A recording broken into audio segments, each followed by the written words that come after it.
You can't just expect me to uproot my entire life like this, Mark! I know. They accused me of stealing just because I drank from my own well. Go ahead and laugh, but the humor disappeared fast when 3 HOA trucks rolled up to my driveway carrying shovels and metal detectors, swearing they'd uncover the missing pipes. I just stood there thinking, what missing pipes? My property was designed specifically so I'd never need theirs, yet suddenly every neighbor looked at me as if I'd been siphoning water from their sinks for years. I'd seen plenty of QA videos about overbearing HOAs, but living through one of these stories is a whole different experience. Tell me in the comments, would you have snapped on the spot? Orange juice really does taste different when it's mixed with water from your own well. That Tuesday morning I was on my deck enjoying the peace of living 300 yards outside HOA boundaries when a process server showed up. The guy looked almost embarrassed as he handed me the envelope, probably wondering why anyone would sue over stolen water when my well pump was in plain sight right there in my yard. I thanked him, watched his car rattle away down the gravel driveway, and then opened what turned out to be the most ridiculous lawsuit I've ever held. $18,000. That's what Paige Whitman and the Meadowbrook Homeowners Association claimed I owed them for unauthorized utility usage. According to their complaint, I had somehow been tapping into their water supply for 5 years, secretly running pipes through solid bedrock and tying into their main line without a single person noticing. I couldn't help but laugh out loud. Pipes through bedrock? I'd need Tony Stark's entire lab to pull off that kind of stunt. The claim was so outrageous I had to read it twice just to confirm I wasn't missing some obvious point. Maybe I should have treated it more seriously right away, but really, how do you stay calm when you're accused of something this insane? My name's Adam Wright, I'm 36, and I work as a financial advisor. Numbers, records, documents, that's my world. When I bought this place 4 years ago, I deliberately chose land beyond HOA reach. I'd heard enough nightmare stories about them. Petty rules, power trips, endless fees. The house already had a private well and septic system, which meant complete independence from city utilities. That freedom was exactly why I bought it. No dues, no committees telling me what shade my mailbox should be, no neighbors bossing me around. But apparently that didn't stop Meadowbrook from inventing otherwise. The lawsuit even came with diagrams, supposed pipe maps connecting my property to their water system. And these weren't rough doodles. Someone had put serious effort into making them look official, professional even, convincing enough to trick anyone who didn't know better. I was floored. Most HOA drama I'd heard about involved trash cans left out too long or fences an inch too high, not accusations of utility theft backed by forged engineering drawings. Who spends this much time fabricating fake paperwork just to harass a neighbor? By the time I finished scanning the technical specs, my coffee had gone cold. The paperwork demanded immediate payment of the $18,000 plus legal fees plus permission for their team to come onto my land and dig for the imaginary connections. That part stung worse than the money. They were essentially asking for the right to tear apart my yard on a wild goose chase. I'd spent 3 years building that space. Raised beds, fruit trees, a garden I was proud of. And now some HOA president wanted to bulldoze it over false claims. The sheer nerve was unbelievable. Demo. That same morning I walked my property line, following the survey markers that clearly separated my land from Meadowbrook's. Between us ran a creek and about 50 yards of thick woods with a hill leading up to my house. To actually connect utilities across that terrain, you'd have to tunnel under the creek, through the woods, and uphill, all at a cost higher than my entire property's value. Yet somehow, according to their complaint, I'd managed this massive underground project without leaving a single trace. It was like being accused of building a secret tunnel to Fort Knox, but instead of gold, the prize was tap water that tasted like chlorine and cost $12 a month. As I read through the lawsuit again, something caught my attention.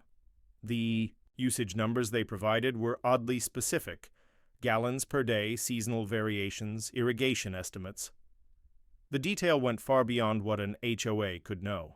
In fact, their numbers mirrored patterns from my actual well usage, figures they couldn't possibly have unless someone had been tracking my property. The data even included heating costs, watering schedules, and appliance estimates I'd never shared with anyone. No HOA board does that kind of analysis on its own. Someone with real access to utility data had put this together, either an expensive consultant or an insider at the utility company. The logical move right then would have been to call my lawyer. David. Henderson had handled my property purchase before, and I figured he'd probably take on this matter for a fair price. The problem was David was buried in a massive corporate merger and wouldn't be free for at least 2 weeks. The lawsuit, however, required an answer within 10 days, and I knew delaying would only hurt me. Sometimes you have no choice but to stand up for yourself, especially when the claims are so blatantly untrue that any rational person should be able to see through them. Or at least, that's the story I kept telling myself while stepping straight into what might have been the biggest mistake of my life. I made the decision to represent myself, at least for the initial filing. How difficult could it really be to prove I wasn't tied into their water system? I had the original inspection report showing my utilities were independent. County records confirmed my well permit and septic installation. On top of that, I had 4 years of water bills, every one of them showing 0 municipal usage. The facts were stacked on my side, and I believed the truth would speak clearly enough in court. My father used to say that honest people have nothing to cover up, while liars always end up tripping over their own fabrications. I wasn't sure if I was being hopeful or just plain naive, but to me it looked like an open and shut case. Yet, sitting out on my deck, reading through their accusations and combing over those carefully calculated consumption reports, doubt began creeping in. What if they had managed to fabricate evidence of a connection? What if this was more than some simple case of mistaken identity? The sheer effort behind their lawsuit suggested they weren't just tossing out claims in hopes of a quick payout.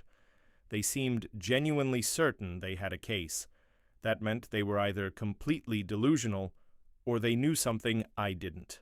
The uncertainty started gnawing at me, and I realized this might have been their exact strategy. Fear and doubt can push even innocent people into paying settlements just to avoid the nightmare of a drawn-out fight. By that evening, they'd be standing in front of the entire neighborhood, painting me as a thief. And I had no idea whether I'd be calling their bluff or stepping into the opening act of my public execution. That night, the Meadowbrook Clubhouse was overflowing. I'd never seen so many residents at an HOA meeting, but word had spread quickly about the so-called water thief living right outside their boundary. 50 people packed into a room built for 30, extra folding chairs dragged in from the community center, others standing along the walls. The atmosphere was hostile before anyone even spoke. I slipped into a seat at the back, hoping to listen quietly and figure out exactly what game Paige Whitman was playing. In hindsight, I should have known walking in there was like stepping into a carefully laid ambush. Paige dominated the room as though she'd been preparing for this moment her entire life. She was 53, perfectly put together, blonde hair styled, flawlessly, dressed in a tailored business suit that probably cost more than most people's monthly rent. Her whole presence radiated authority and professionalism. She had a projector with polished slides, printed handouts for every attendee, and a laser pointer she wielded like a weapon. This wasn't some spontaneous gripe session. It was a meticulously planned performance designed to annihilate my reputation and rally the entire community against me. I had to admit, the level of preparation was impressive, even if it was malicious to its core. Her slides broke down water usage data and financial projections, claiming my supposed theft was costing each household an extra $12 a month. In the third row, a resident pulled out her phone and started live streaming the meeting, comments scrolling in real time with people mocking me and calling for my arrest. Paige clicked through her presentation with ease, explaining how she'd uncovered the unauthorized connection during a routine audit. She painted me as a cunning neighbor who had been secretly leeching from hardworking families for years. While pretending to live independently, the story was convincing, detailed, and entirely false. I couldn't even figure out how someone could fabricate lies with that much polish, but the residents were eating it up. I watched one neighbor after another nod along as Paige laid out the technical details of how someone could tap into the system. She had an answer for every question, paperwork to back every claim, and a righteous fury that felt real, even though I knew it was built on lies. At one point, a woman up front asked how such theft could go unnoticed for so long. Paige replied, that skilled thieves often target properties just beyond HOA boundaries, where oversight of utility connections is weaker. Did she seriously just label me a sophisticated thief? That's when it started to sink in just how badly I had underestimated the person I was up against. Dot beside her sat Lucas Green, the HOA manager. He was about 40, with the twitchy energy of someone who spends his life juggling complaints and money disputes. Throughout the presentation, he handed Paige documents, whispered notes, and supplied backup charts. He'd even gathered what looked like official correspondence from utility companies confirming the alleged theft. The sheer weight of documentation was terrifying. This wasn't a casual accusation. They had assembled an entire case file polished, enough to convince anyone who didn't know the truth. I couldn't ignore it anymore. I had completely underestimated my opponent's Dot. When Paige opened the floor for questions, the hostility turned personal. One resident asked why I chose to live so close to their community if I wasn't willing to participate and contribute fairly. Another suggested that anyone who would steal water probably stole other things too, and maybe they should check their missing packages or vandalized mailboxes. Someone else even mentioned spotting me walking near their fence line the month before, speculating I might have been scouting for more opportunities to steal Dot. The paranoia was spreading exactly the way Paige had planned. I'd love to say I stayed calm, but honestly, who wouldn't start panicking after hearing such madness? I got to my feet to defend myself, which, in hindsight, was probably the wrong move. The instant I introduced myself as Adam Wright, the room exploded with angry whispers and accusing stares. My chest thudded so hard I could hear the beat in my ears, my throat bone dry as I tried to explain. I had my own well, my own septic system, zero ties to their utilities. But Paige had already prepared for that. She clicked to the next slides, outlining how easy it is to fake utility setups, how property owners sometimes install decoy wells, and how utility theft has become more sophisticated lately. No matter what I said, she had a rebuttal that twisted things to make me look guilty. It was like watching a textbook lesson in manipulation and character assassination. What cut the deepest was seeing neighbors I'd greeted for years now glaring at me like I was some kind of thief. Mrs. Patterson from Maple Drive asked if my connections explained her weak water pressure. Mr. Rodriguez wondered aloud if his inflated bills were partly my fault. These weren't strangers tossing around accusations. These were the same people I'd traded small talk with in the grocery store, and now they were furious over money they believed I'd stolen from their families. Seriously, did they really think I'd engineered an elaborate water theft scheme just to shave a few bucks off my bill? The speed at which ordinary people morphed into an angry mob was terrifying. When the meeting finally broke up, Lucas pulled me aside in the parking lot. He proposed we work something out, quietly. No lawyers, no court battle. Maybe I could pay $2,000 up front, cover the rest over 6 months, and agree to connect to municipal utilities moving forward. His tone was calm, almost sympathetic, as if he were offering me a lifeline. But his eagerness made me wary. If they had solid proof of theft, why settle so easily?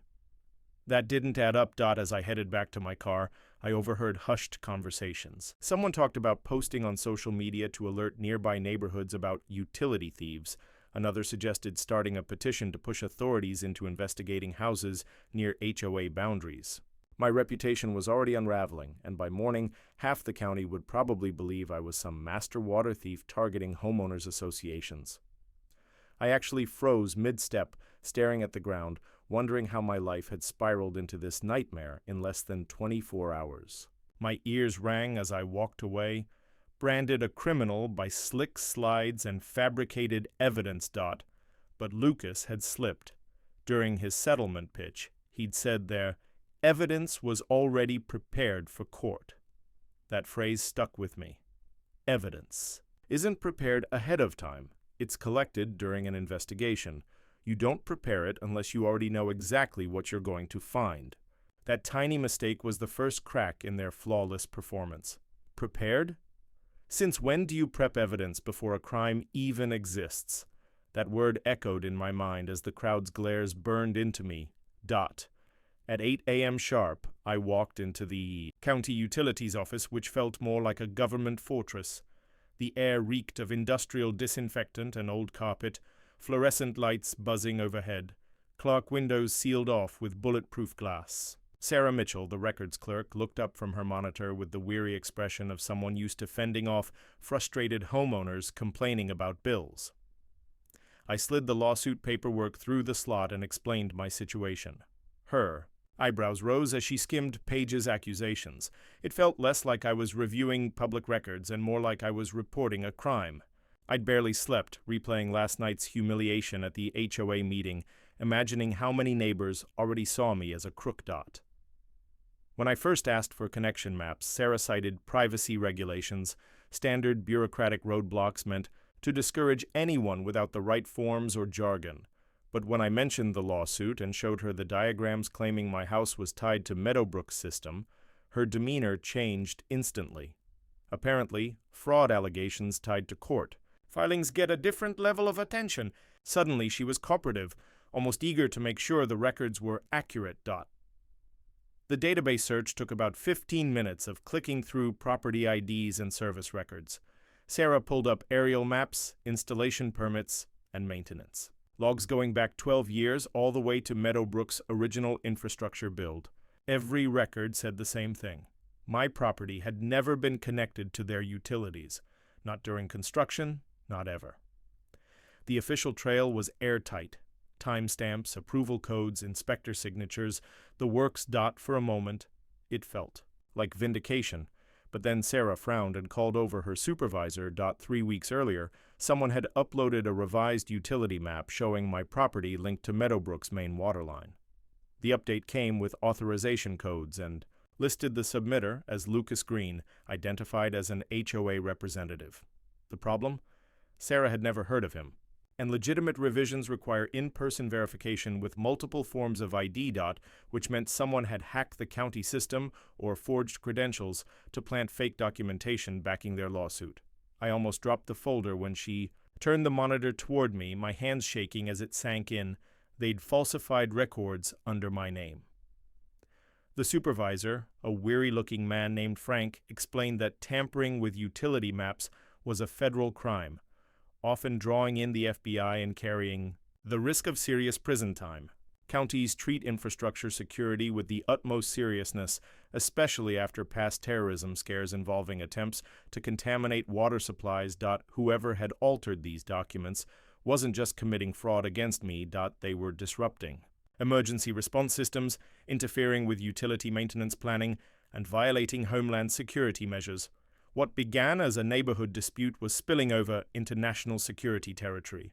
I couldn't help but stare at Frank, wondering how an HOA disagreement had escalated into something carrying federal charges. Sarah printed copies of both the legitimate map and the doctored version, complete with digital timestamps proving when the unauthorized changes were uploaded. The evidence was indisputable, stamped with official government seals that would carry heavy weight in any court. She also handed me contact information for the FBI's cybercrime unit and the state attorney general's office, urging me to file reports right away since the alterations fell within their authority. Frank cautioned that infrastructure fraud cases typically take months and that perpetrators often intensify their harassment once federal agencies get involved. His warning tightened my gut as I pictured what escalation might mean. Digging into the database history, Frank pointed out that Lucas Green's name appeared on several other suspicious revisions in the past 6 months, all concerning properties near HOA borders that later ended up in billing disputes. The pattern suggested a coordinated scheme targeting multiple homeowners, not just harassment directed at me. It meant other families were probably dealing with fabricated claims and pressure. Campaigns meant to squeeze settlement money out of innocent property owners. While Sarah gathered my documents, another clerk quietly mentioned that 3 families had already paid to avoid fighting the allegations. Learning I wasn't the first brought a mix of relief and rage. The scale was staggering. Sarah showed me records, proving that fraudulent settlements from 7 households in the past 18 months had totaled over $40,000. Each case followed the same pattern: polished presentations, technical documents, and organized pressure from the community, all designed to make paying seem like the easiest option that most people had chosen to hand. Over a few $1,000s rather than risk a lengthy court battle. This wasn't random harassment. It was a structured business model built to create steady income from manufactured disputes. That systematic approach explained why their paperwork looked so convincing and why they'd invested so much effort into targeting me. By the time I walked back to my car, clutching a manila folder full of official evidence, I felt more certain than I had in weeks. County records don't lie, and the federal government takes infrastructure fraud seriously enough to pursue. Aggressively, but then me phone buzzed with a text from an unknown number. Attached was a photo that made my stomach drop. Someone had taken a picture of me walking into the county building, time-stamped to prove they were watching and tracking my movements. Either I was being tailed by private investigators, or the people behind this scheme had resources I hadn't imagined. The shot was taken from across the street with equipment sharp enough to capture clear details of my face. The message said only, "We know you're stirring up trouble. Stop digging or deal with the consequences." No name, no callback number, just a threat meant to scare me off. But threatening someone who had just uncovered proof of federal crimes struck me as reckless. If anything, it told me I was getting close to unmasking their operation. I immediately screenshotted the message and emailed it to myself, creating a digital record for law enforcement. Maybe fear was the reaction they wanted, but what I felt instead was anger. The surveillance and intimidation screamed desperation, proof that I was nearer the truth than they wanted me to be. If Lucas could alter official maps, what else might they have planted in the system under my name? At around 2 p.m., an unmarked envelope appeared in my mailbox. Inside were 3 surveillance photos, images that changed everything. Someone had snapped photographs of Lucas Green and 2 other men dressed in utility company uniforms, burying PVC piping behind Maple Drive last Tuesday night. The images, shot from a hidden vantage point with a long telephoto lens, captured everything in striking detail. Faces, license plates, even the serial numbers on their tools that could be traced back to specific rental companies. Whoever was behind the camera clearly knew what they were doing and had access to gear that cost more than my monthly mortgage payment. I didn't know how to process it, receiving anonymous proof that my suspicions might actually be true. Was this some helpful neighbor watching my back or someone trying to manipulate me for their own reasons? The spot highlighted in the photos matched perfectly with the site page's technical drawings, identified as my so-called illegal hookup. According to the lawsuit, this was where my property allegedly tapped into Meadowbrook's main water line using some elaborate underground system. But the pictures told a different story.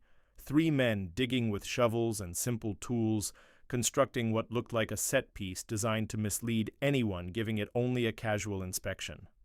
It was fake infrastructure, built to look convincing, but useless to anyone checking with metal detectors or digging deeper.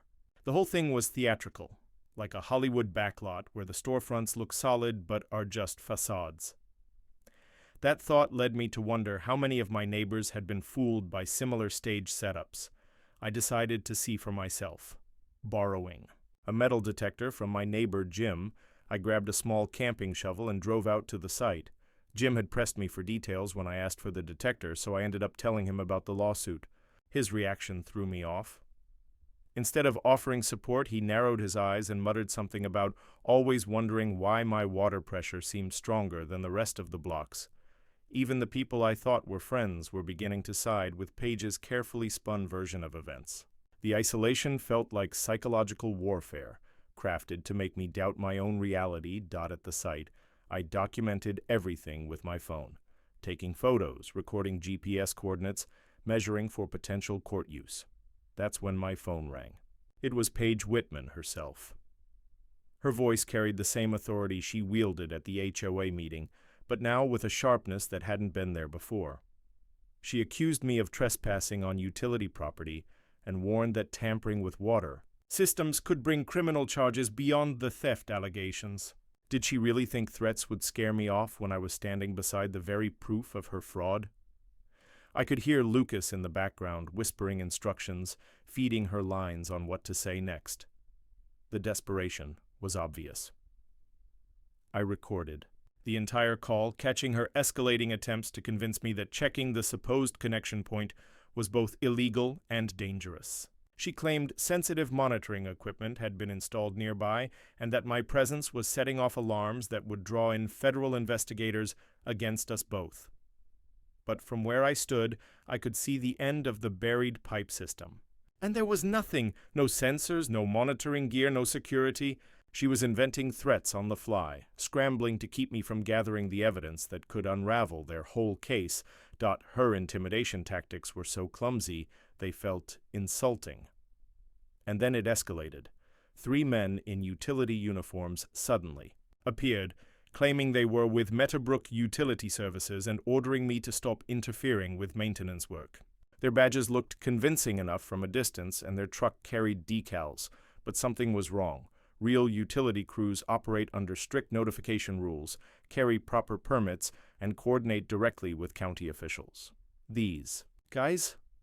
They looked uneasy, shooting glances at each other, fumbling their responses to simple questions, as if they were making it up as they went along. One of them, a stocky man with rough, work-worn hands, moved forward in a threatening manner. The moment I asked to see proof of their credentials, the intimidation was deliberate, leaving me feeling cornered and alone. When I contacted the county utilities office to verify Meadowbrook Utility Services, Sarah Mitchell informed me that no such company appeared in their list of licensed contractors. The men were posing as government officials, which meant they weren't just committing fraud, they had also crossed into federal crimes. Fortunately, I captured clear photos of both their license plates and their faces before they drove off, giving law enforcement a stronger chance of tracking them down. The speed with which they appeared after my call with Paige suggested they had been keeping tabs on me, monitoring either my location or my communications in ways I hadn't yet uncovered. Tracking a cell phone wasn't out of reach for people brazen enough to hack into government systems. They left behind a few pieces of equipment, a pressure gauge that wasn't actually connected to anything, along with monitoring devices that were nothing more than props. From a distance, everything looked convincing, but closer inspection revealed the entire setup was fake. I couldn't help but admire the craftsmanship, even as I was sickened by the deception behind it. Whoever orchestrated this clearly understood human psychology. Most people see official-looking gear and assume the work is legitimate. They had counted on intimidation and social pressure to keep anyone from examining their staged setup too closely. Among the items abandoned was gear marked with rental tags from a local supplier, Morrison Tools. That gave law enforcement another lead to follow. I photographed everything, then contacted Morrison to report the discarded equipment and to ask who had rented it. The manager, a woman named Carol, confirmed that Lucas Green had checked out the tools using a company credit card, already flagged by their fraud system. This wasn't Morrison's first run-in with shady rentals tied to HOA disputes. The scope of the scheme was bigger than I realized, spreading from falsified utility records into rental scams, credit card fraud, and identity theft targeting multiple businesses. As I walked back to my car, I carried with me documented evidence of the staged infrastructure, witness accounts of the impersonation, and recorded calls proving Paige's coordination with the fake utility workers. It felt like enough to finally blow the lid off their entire operation.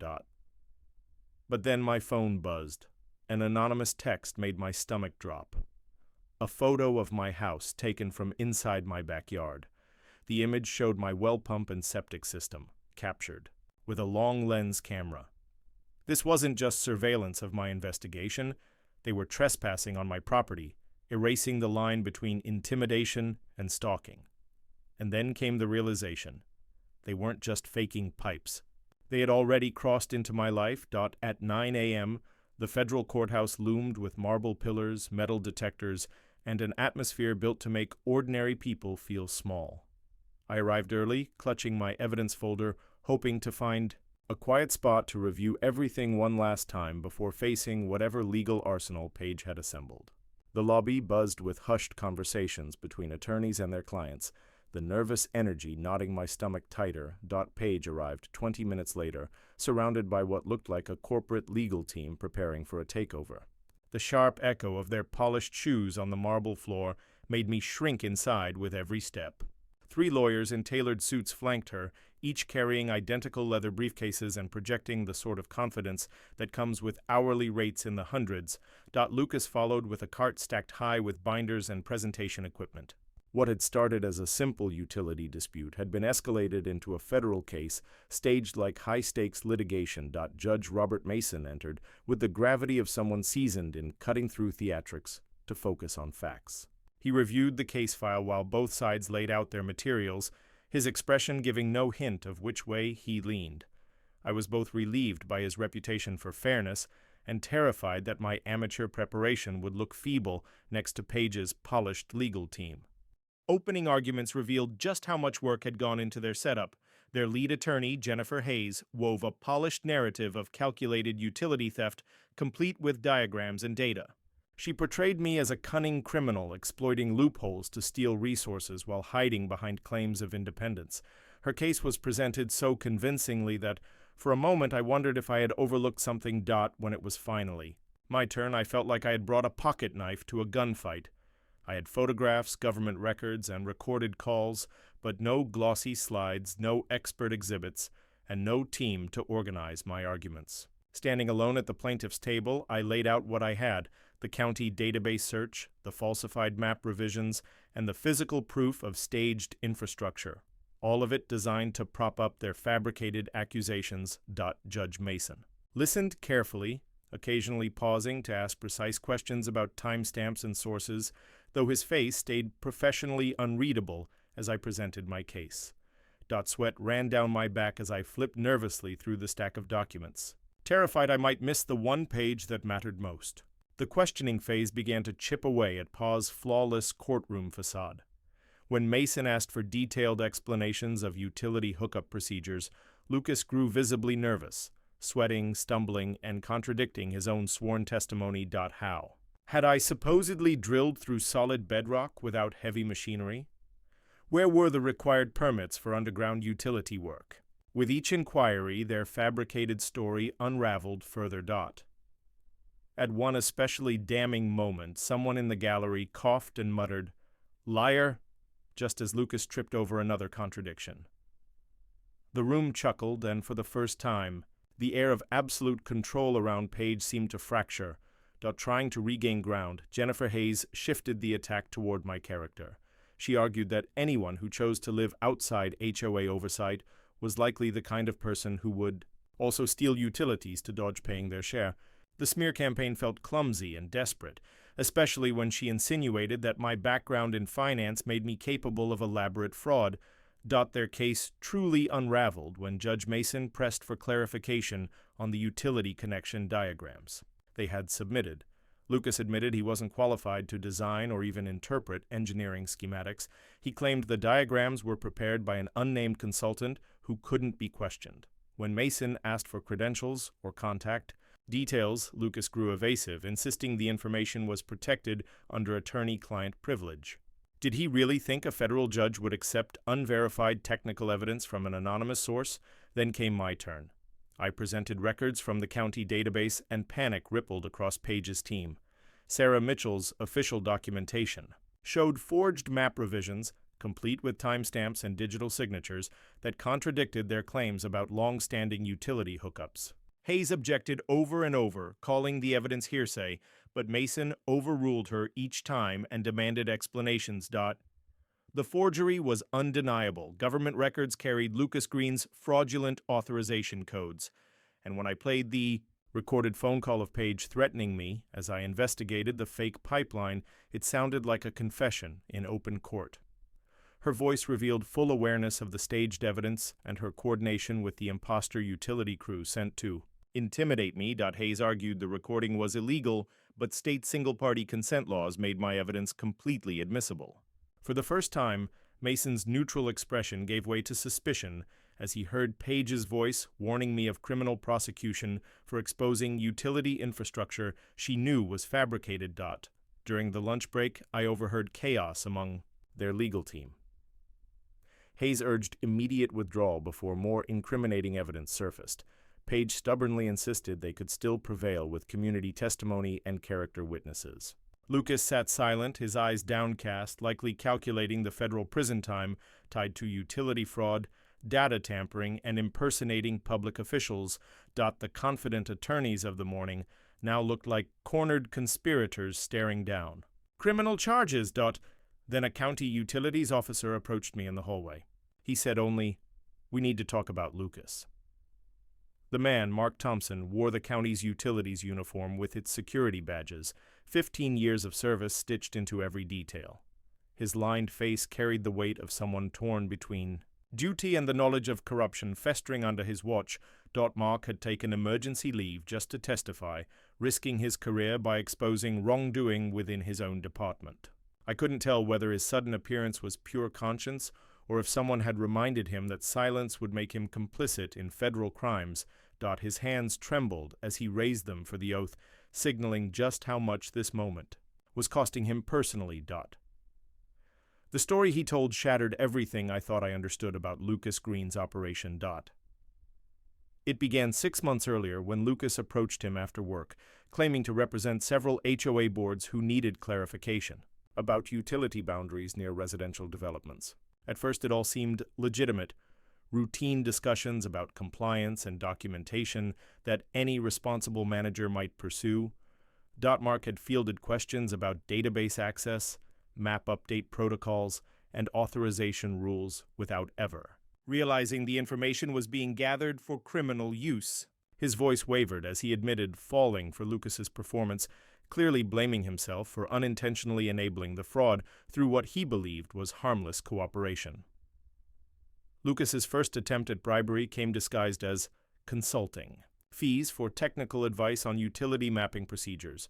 He offered $500 in cash in exchange for signatures approving altered infrastructure documents, revisions that supposedly corrected old mapping errors affecting property tax bills. The request seemed just believable enough, especially when Lucas framed it as helping homeowners escape unfair taxation caused by inaccurate records.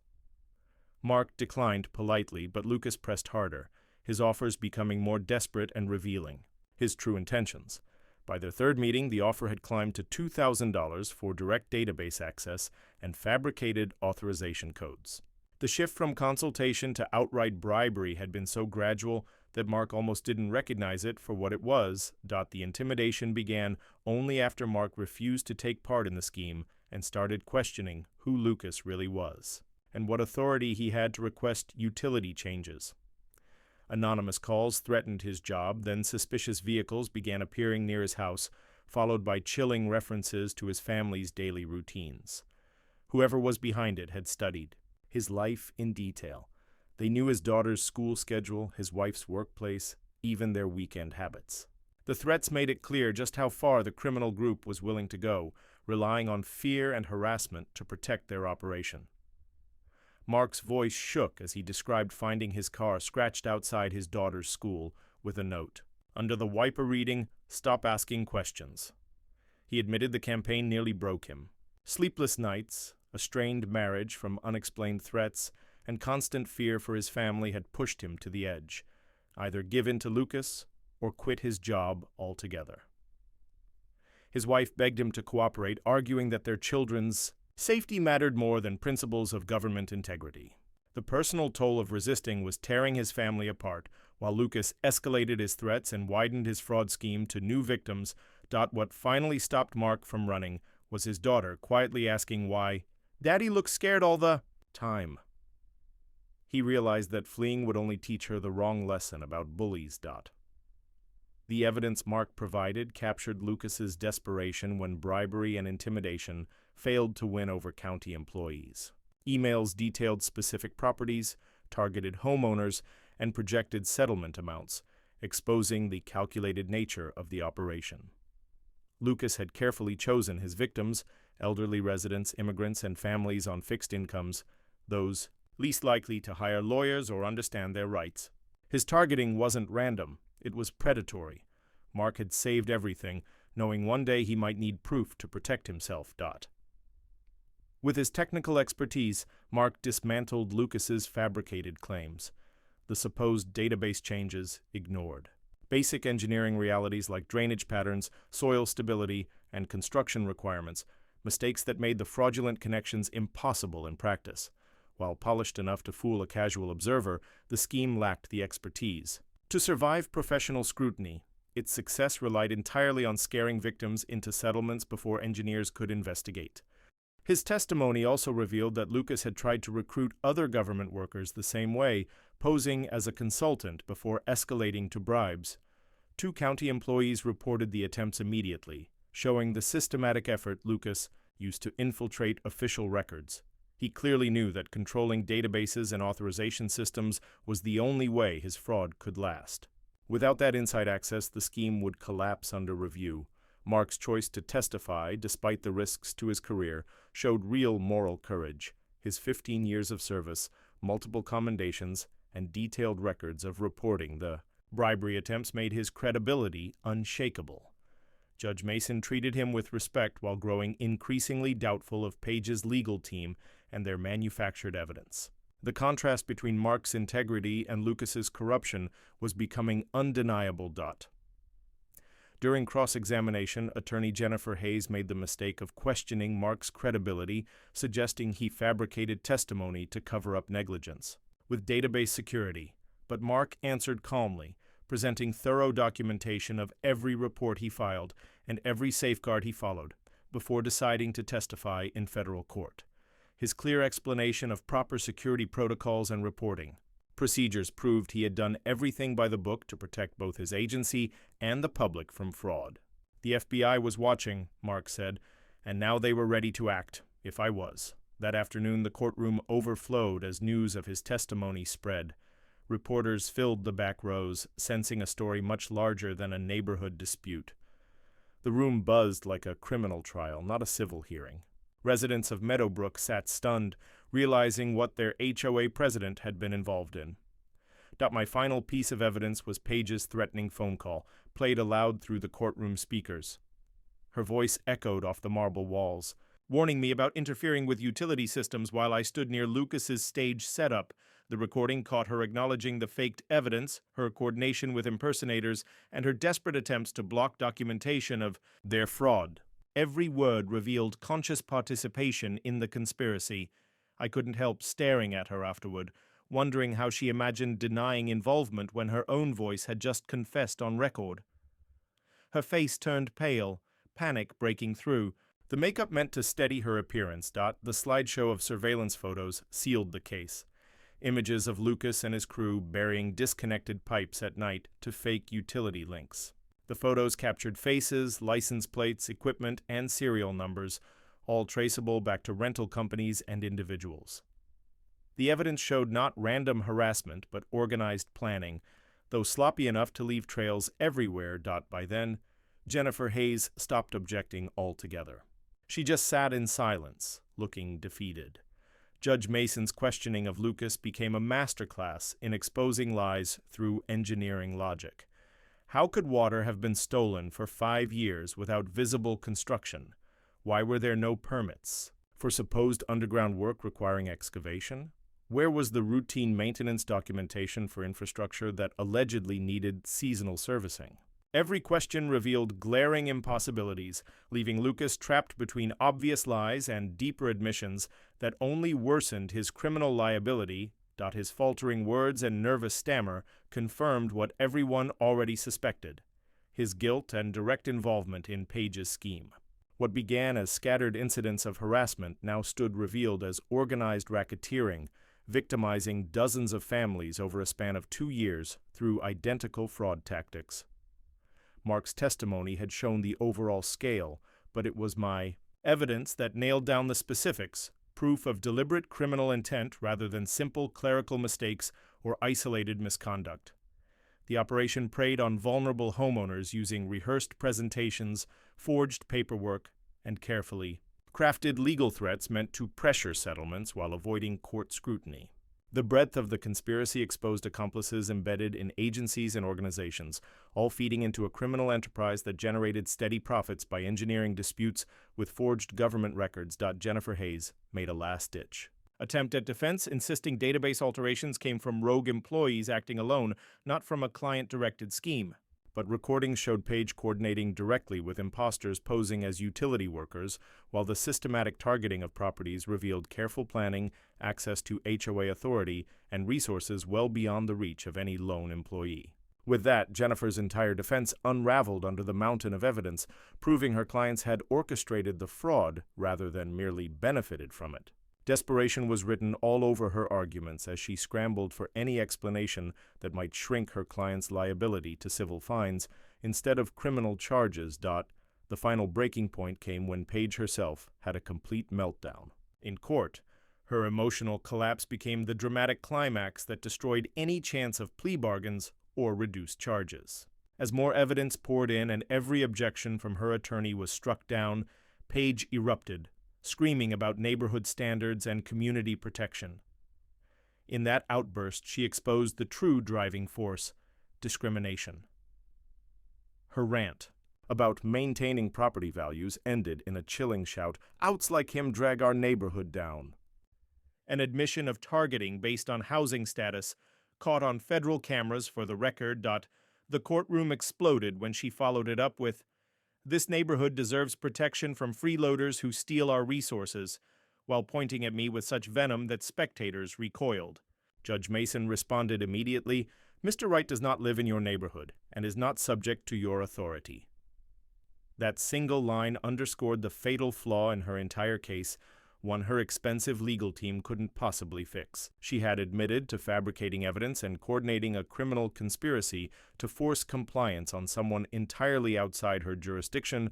That tirade sealed everything: intent, discrimination, and total disregard for the law or property. Rights beyond her authority. During a short recess, Lucas tried to contain the damage, but his frantic conversations only confirmed the full scope of exposure. Other defendants overheard his attorney admitting that the FBI was already pursuing RICO charges, and that plea deals were being discussed, shorter sentences in exchange for testimony against the leaders of the scheme. What was once a civil case aiming for an $18,000 settlement had now ballooned into a federal prosecution carrying potential 20-year prison terms for the ringleaders. Even Lucas's seasoned defense lawyer looked stunned by the magnitude of federal involvement. Judge Mason's preliminary ruling shut the lawsuit down with prejudice and immediately referred the matter to federal authorities for criminal prosecution, covering fraud, conspiracy, civil rights violations, database manipulation, bribery, and intimidation campaigns. Each charge carried heavy federal penalties. Page and Lucas now faced decades in prison, and every accomplice was on the hook under conspiracy law, held equally responsible for the most serious crimes. The gavel struck like thunder in the silent courtroom. As FBI agents stepped in with handcuffs, the gallery erupted. I realized the real verdict had already landed long before. Walking down the courthouse steps afterward, I felt the shift from defendant to victor. After 3 grueling days of the fiercest legal battle of my life, news crews swarmed, covering how a small utility dispute had unraveled into exposure of systematic HOA fraud and a federal takedown. Local outlets focused on harassment, while national reporters highlighted the implications for HOA oversight across the country. I refused interviews, choosing instead to let the court record stand on its own, not wanting to jeopardize ongoing prosecutions. Just 3 days earlier, I dreaded publicity. Now reporters were treating me as the neighbor who had blown the lid off municipal corruption. FBI agent Rebecca White approached to explain how my case had provided the missing puzzle piece in their broader investigation. My refusal to settle had generated documentation and witness testimony that turned a difficult surveillance project into an airtight prosecution. Federal authorities had tracked utility fraud patterns for months, but lacked the victim cooperation and detailed evidence needed to secure convictions. My 3-day court fight gave them exactly what was required to shut down the scheme before it spread further. The fallout was immediate and far beyond anything I could have imagined when this ridiculous lawsuit began. Page and Lucas were in federal custody, indicted for conspiracy, fraud, bribery, and civil rights violations under color of authority, serious charges that ensured they'd remain jailed throughout the investigation. Their accomplices, including fake utility operatives and corrupt government insiders, were charged under conspiracy statutes, making them just as accountable for the worst crimes committed. The message was unmistakable. Federal prosecutors would not tolerate HOA boards weaponizing fraud and intimidation to target residents outside their control. The courtroom finale felt like witnessing justice delivered with flawless precision after 72 straight hours of mental battles and legal clashes that had consumed my entire week. Lucas's collapse on the witness stand, Paige's furious outburst about protecting the neighborhood, and Jennifer Hayes' frantic scramble to rescue an obviously corrupt case provided far more than just a legal victory. They turned the trial into gripping drama. When federal agents arrived serving arrest warrants and the gallery erupted in cheers, it felt like the perfect conclusion to something that had begun as harassment but ended as complete vindication. A win against systemic corruption instead of surrendering to extortion. The transformation in the community after those arrests stunned everyone. Almost immediately, neighborhood relationships improved and property values climbed within days of PA losing her grip on power. Without her authoritarian rule and relentless harassment campaigns, residents started creating voluntary projects, rooted in collaboration instead of enforced by fear and arbitrary rules. The toxic environment of surveillance and manufactured conflict gave way to genuine cooperation, with neighbors finally free from the paranoia that leadership had sown to pit people against one another. Property values surged the moment the area shed its reputation for harassment, and potential buyers no longer had to worry about corrupt HOA crackdowns. My $10,000 judgment for malicious prosecution was paid instantly from the HOA's emergency reserves, a symbolic payoff for 3 grueling days of legal combat that drained far more time, energy, and resources than I had ever imagined when I first filed suit. But the real victory wasn't the money. It was knowing that dozens of families would be spared from future harassment campaigns because federal prosecutions and new legal precedents now made HOA fraud far riskier for anyone tempted to attempt it. The payout mattered, but preventing others from enduring the same 72-hour nightmare was worth infinitely more. The investigation uncovered even deeper schemes. Fraud that reached beyond utility theft into property tax manipulation, permit falsification, and targeted harassment of minority homeowners. The strategy was deliberate: push them out of desirable neighborhoods through discriminatory enforcement and financial pressure. The HOA had essentially functioned like a criminal enterprise, profiting off settlements while artificially propping up property values by excluding people leadership deemed undesirable. Federal civil rights charges now meant serious prison time, establishing beyond question the discriminatory intent behind these harassment campaigns and their blatant violation of constitutional rights. Mark Thompson, the whistleblower, received federal protections and commendations for his courage in exposing corruption within his own agency, despite the career damage and personal threats that endangered his family. His testimony proved critical in demonstrating not only the depth of systematic fraud, but also the intimidation tactics used against government employees who refused to play along.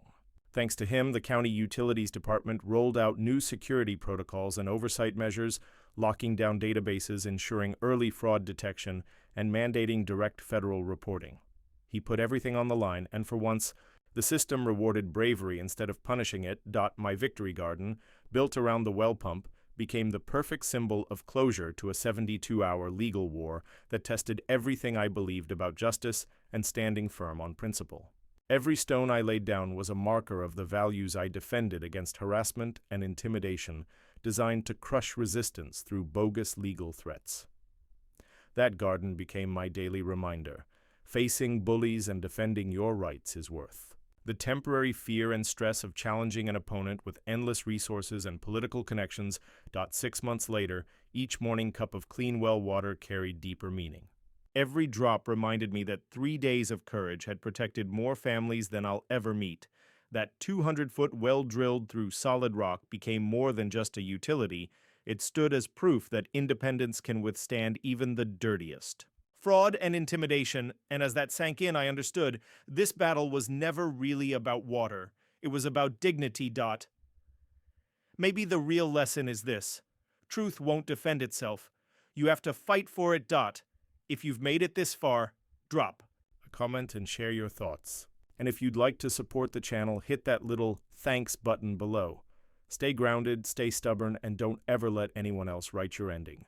Thanks for sticking with QA Stories, and don't forget to ring the bell, because the ride only gets wilder from here.